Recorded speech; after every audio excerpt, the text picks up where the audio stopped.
Let's pretend that there's two men, and let's call the two men Tom and Bob. And let's say Tom had all these painful experiences with women his whole life. Let's say his mother left and she was abusive before she left. Let's say he always fought with his sisters. Let's say he had early, high school relationships where the women were rude and disrespectful or cheated or didn't care about him. And let's say Bob had like really positive relationships to women, close to his sisters, lots of female friendships, close with his mother, and let's say Tom and Bob think that they're going to like a conference and they accidentally go in the wrong door, and it's a room full of women. It's a women's conference and they go in the wrong room. And let's say they open the door and they both see this room full of women.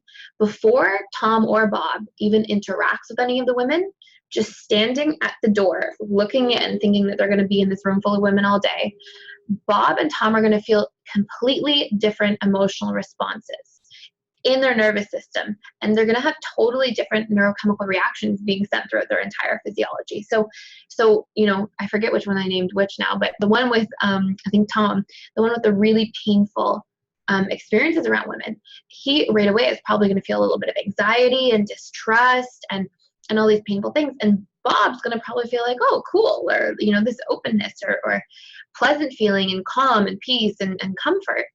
And it's because we don't see reality as reality. We see reality through a filter of our past experiences. And our mind is constantly reprojecting these past experiences onto our external environment and reacting accordingly. So we don't see the same experiences. We see through the filter of our wounds, really. That filter is mostly made up of the wounds that we're storing. And our brain tends to reproject these wounds onto our external environment because it's trying to show us all the bad things that could happen in order to keep ourselves safe. So the intention is good, but the outcome is not good because we're not living in like the jungle or, a survival-based society anymore. Like we're living in a space, most of us, where our basic needs are met. And so when we're looking at our emotional health and well-being, this is not conducive to that. So what we're going to be doing, and what we sort of started touching on last week, is that we have to start recognizing what is our filter made up of. Where you can imagine like you're driving a car around and you've got your windshield, and over time you keep collecting all these like mud splats on your windshield because of painful events and experiences that happened. Okay, and so we'll call those mud splats like the wounds that you're collecting and the painful emotion your subconscious mind is storing. And we have to be able, like, life gets harder and harder as we get older and older if we don't know how to actually clean our windshield, because then suddenly years later, like we're reprojecting and we're seeing our reality through this filter of all this pain and all these negative stored beliefs. So we want to be able to recognize and isolate what is our filter, where is it painful, and how can we start cleaning it out? So again, we see reality through a perception, we are impacted by our perception of the environment more than the environment itself. And there was even a study done at UCLA, and the study concluded that 90% of our experience of our lives is based on our subjective interpretation of our life, and 10% is the content of our lives. So our actual experiences impact us like so much less than our perception of these experiences. And there's a lot of interesting, like Dr. Bruce Lipton has some cool stem cell research stuff that he does around this, and he's got a lot of really interesting papers around this. So anyways, what forms our perception? Well, what forms our perception is what we were talking about last time, like the beliefs, the thought patterns, the emotional patterns, and then even our actions. We tend to have these like unconscious coping mechanisms that are essentially making up our filter of reality too, because they're these things that we're doing even without our own awareness. So, for example, you might be triggered, and I have a woman who used to tell me all the time that she would get stressed at work, feel overwhelmed, and right away she'd go to the vending machine. and she was in this habit of like incessantly, every time she felt stuck or triggered or stressed, her coping mechanism was like, okay, I'm going to go and I'm going to get food from the vending machine. So you see, like, it's not a conscious thing. It's something her subconscious is naturally doing. So we have these subconscious coping mechanisms. As a result, I see somebody go, that's me. Yes. And so I'm going to help you, Chantel, to identify what's happening prior to that point so you can work with that. And thus the effect will start to go away. So if we deal with what's triggering us in the first place, then the effect, so the behavior, going to the vending machine will fall away naturally because we're dealing with the root cause. So take a look for a moment, and you can feel free, you guys, to type in here as well and notice, like, where do I catch myself having these unconscious coping mechanisms? So where do I do things that I judge myself for later, like yelling, eating food, drinking, avoiding, hiding, all these different things. I go shopping, amazing, hi Shoku, avoiding. So all these things, you see them, right? Escaping into social media. These are such good ones. And so you'll see, like, all of these are the effect of first having painful thoughts and beliefs that you just projected onto your reality or that were activated from inside of you. So thanks for sharing. Yelling, crying, falling apart. Yeah, so a lot of these behaviors come from, you can't see, I want you guys to notice too, you can't have these behaviors without first having really painful beliefs activated or thoughts happening. So like, let's say, for example, I eat late at night. Yep. All these things, easier to sleep when I'm full. A lot of that's like stuffing. We'll call it like eating food, like trying to stuff down our feelings, right? And so all of these things, you want to start recognizing, what beliefs or thought patterns am I having first that are creating this emotional input or output, and thus these unconscious coping patterns of behavior. So awesome. Thank you guys for sharing. So and I'm going to show you how to unwind what's underneath that. So there's a quote by Bob Proctor, and I remember hearing this a long time ago, and it really, like, wow, it got me, and it sort of was one of those moments. But Bob Proctor said in a speech once, he said, there's a difference between thinking and actually thinking. And I remember it just kind of, I got that in the moment, and I was like, oh my goodness, because there's, when our brain is just running these programs on autopilot. So let's pretend that I have a painful belief that people don't like me, okay? And maybe I extracted that from childhood. Let's pretend I have this painful belief, and then I go into a room full of people, and then my brain is like, oh, look, people don't like you. They're talking about you. They're judging you. They're looking at you funny. That's not me actually thinking. That's just like my subconscious mind spitting out thoughts. And there's a huge difference between that and consciously and intentionally generating thought and being able to recognize these autopilot thoughts that are just running over and over again and do something with them and intentionally equilibrate them or change them if I recognize that they're not serving me. And so it can be very empowering to do that. And research shows as well, and I think I mentioned this last time, that we have roughly 60 to 70,000 thoughts per day, and roughly 50,000 of them are repeated thoughts from the day before. So that's the difference between, like, what percent of the time are we actually thinking, and what percent of the time are we just running these thoughts over and over again on autopilot because we have these core wounds that aren't resolved, and we're seeing our life through that filter. Okay, so we are creating our lives, just on a side note as well, we are creating our lives all day long through our beliefs, our thoughts, our emotions, and actions. We're always creating, like, our life is basically the sum of all of the decisions we've made over time. And those decisions are made up of the emotional patterns we're feeling, the beliefs we're running, the thought patterns we're running, and how that creates that output. And so when we're not in control of the beliefs and thoughts and emotions, we're definitely not very in control of our actions. So we started last time, and this is still sort of in review, we started last time, and the homework was like to go back into all these major areas of your life. So, and do like a big belief sweep and inventory. So to check in with all the beliefs that you're feeling, like all the stories or beliefs you have about men and women and relationships and marriage and commitment and yourself. And will you take a moment, and this is a very interactive part of the class, will you take a moment to just write any painful beliefs that you found from that exercise? So did you think that, men can't be trusted, or women are catty, or women always lie, or, what, if you can write in the comment column here in the chat here, because what I find as well is that we tend to share a lot of the same beliefs as each other. And sometimes somebody will share in groups the beliefs that we didn't even realize we were storing within ourselves. So if you can take a moment and just notice like some of the beliefs that you store around some of these places, anything that was really painful or really important to you that you recognized you were carrying in your filter of reality, in your subconscious mind. So some people will tell me things like commitment will make you trapped. When you commit to things, you get stuck and you can't get out of there, you can't escape. Some people will tell me things like relationships will always fail in the end, relationships are painful, relationships require too much effort, people always leave in relationships. Some people will say things about like your partner's needs in relationships. For G, some people will say my partner needs too much, or my partner doesn't care about me meeting their needs, my partner's too independent with his needs or her needs. Some people will say things about men, like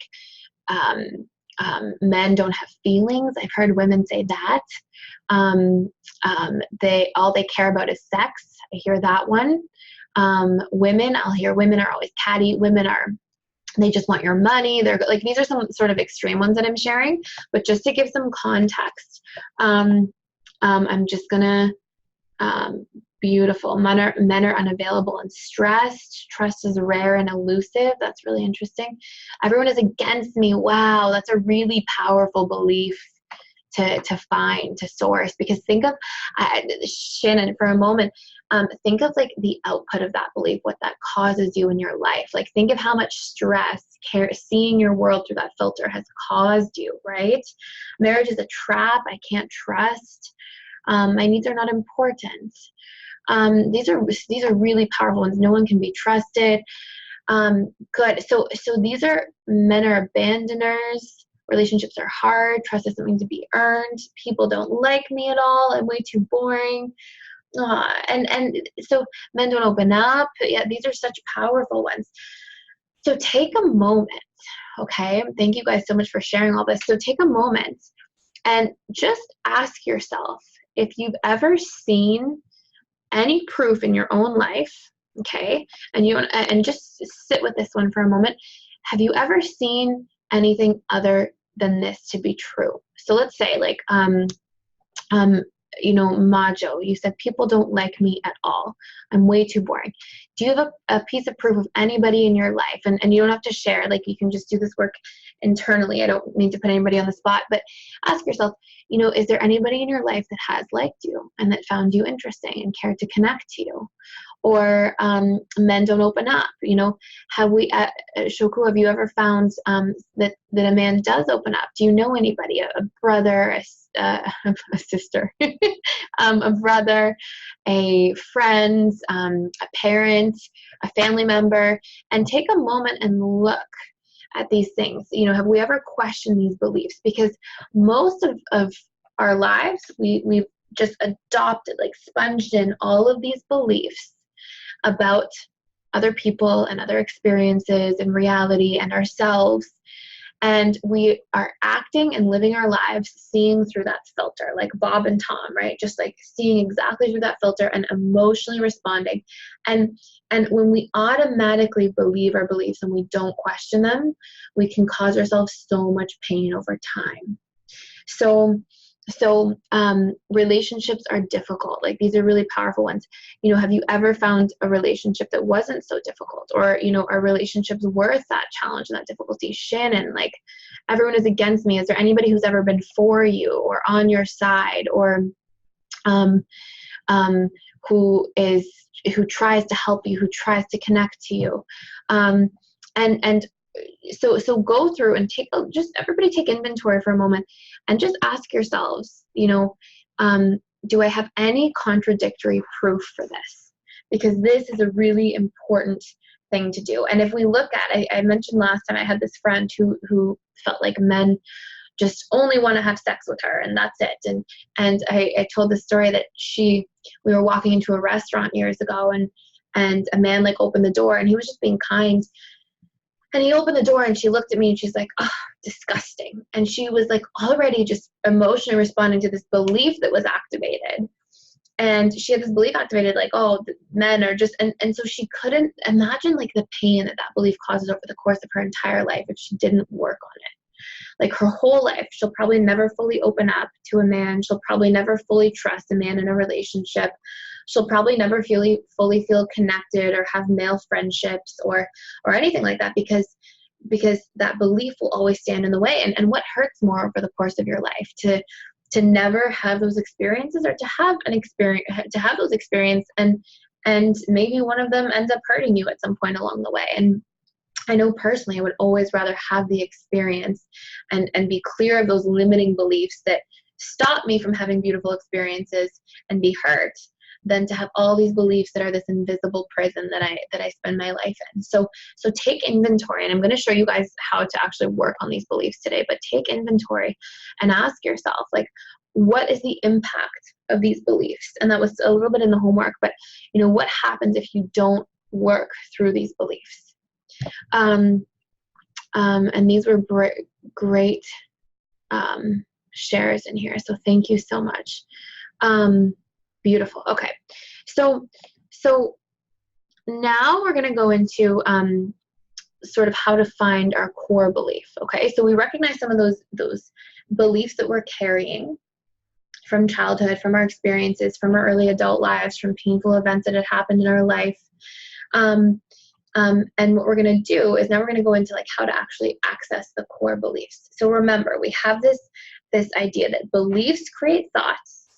Thoughts create emotional output, and emotional output creates actions, okay?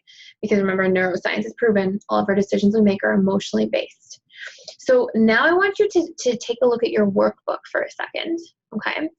And if you look on the part 2, so page 5, where it says part 2, how to find a core belief. So we're going to sort of do this together for a moment, because this is really important. You want to recognize that everything that emotionally triggers you in your external reality is going to come back and reflect a core belief that's living inside of you. So people, the analogy I use sometimes, and I might have mentioned this last time, is that people don't make you feel, they help you feel what already lives inside of you. Your emotions are helping you to make subconscious or unconscious information conscious, so you can actually work through it and do something with it, okay? So let's say you feel this, a situation where you feel emotionally charged, and think about that for a moment.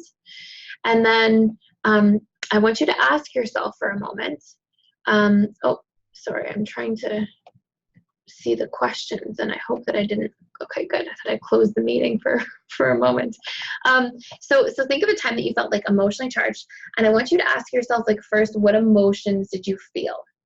And refer to that like emotions list, okay? So did you feel, when you felt triggered, were you sad? Were you angry? Were you worried? Were you upset? Were you uncomfortable? Were you anxious? And take note of those emotions there for a moment. And once you've taken inventory of those emotions, I want you to ask yourself, what were you making this situation mean about you, okay? Or what were you afraid could happen in this situation? And what you'll see is that everything that we're feeling on the outside is a reflection, again, of these core beliefs that are living inside of us. So if I say to you, for example, you're a purple monster, it doesn't matter how many times I tell you you're a purple monster, you're a purple monster, you're never really going to feel rejected by that or pained by that, because there's no part of you that actually believes it. So even when people reject us, for us to actually experience rejection, we first have to take what they're saying about us or towards us as an ultimate truth and believe it in order for us to experience that rejection. So when people are saying something about you and it feels really rejecting, or it's really painful, or something to you that feels rejecting or painful or criticizing, it's only painful because there's a part of you that truly believes that about yourself. And so that person is serving you to a certain degree because they're helping you see what's living inside of that reality filter that you see yourself and your reality through. Okay? So what you can do is, let's say we look at a specific example of a situation. So let's pretend that let's say you're going to be late to work. Okay.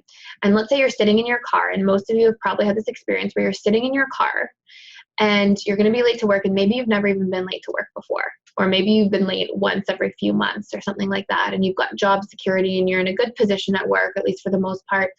And let's say you're in your car and you start having these like extreme anxiety from feeling like stuck in the car, and you're going to be late to work. And if you're feeling a disproportionate amount of stress or anxiety or sadness or just triggering to like what the event should actually be, you can know that it's because it's touching a core belief inside of you.